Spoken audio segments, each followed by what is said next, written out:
मेहरबानी करो आप ये जगह छोड़ दो पार्किंग की। गाड़ियां मोटरसाइकिल खड़े होते हैं, ये पार्किंग छोड़ के आप उधर बैठ जाओ।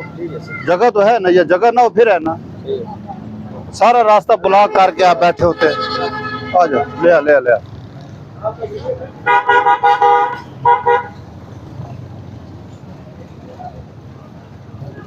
ये गलत है, आपने देखो दरख्त का फायदा उठा रहे हैं, दरख्त का फायदा आप उठा रहे हैं। दरख्त देखो, ये इस तेजाब से ये भी खत्म हो जाएगा। नहीं जी, ये खत्म नहीं होगा। ये सन 1980 का लगा हुआ है मेरे सामने।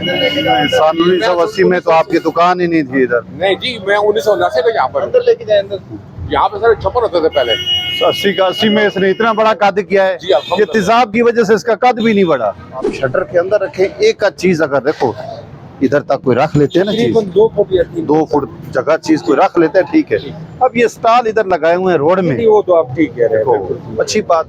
तो 2-2.5 फुट तक चीज, 2-2.5-3 फुट तक चलो रख लेते हैं, खैर होता है, तो नहीं है, लेकिन यार चलो खैर है। देखो आप इधर अगर देखो स्टॉल लगा लेते हैं, मोटरसाइकिल किधर खड़े होंगे, गाड़ियां किधर खड़ी होंगी, तो ये भी ना करें। ये बिल्कुल इनको दुश्वारी नहीं होना चाहिए फुटपाथ के ऊपर आमद और रफ्त का। वही है ना, वही मैं इनको कहता हूँ, मैंने कई मरतबा इनको मना किया है। मैंने कहा ये जो आप सिमें बेचती है ना, एक तो है ये गैर कानूनी काम, सिम बेचना।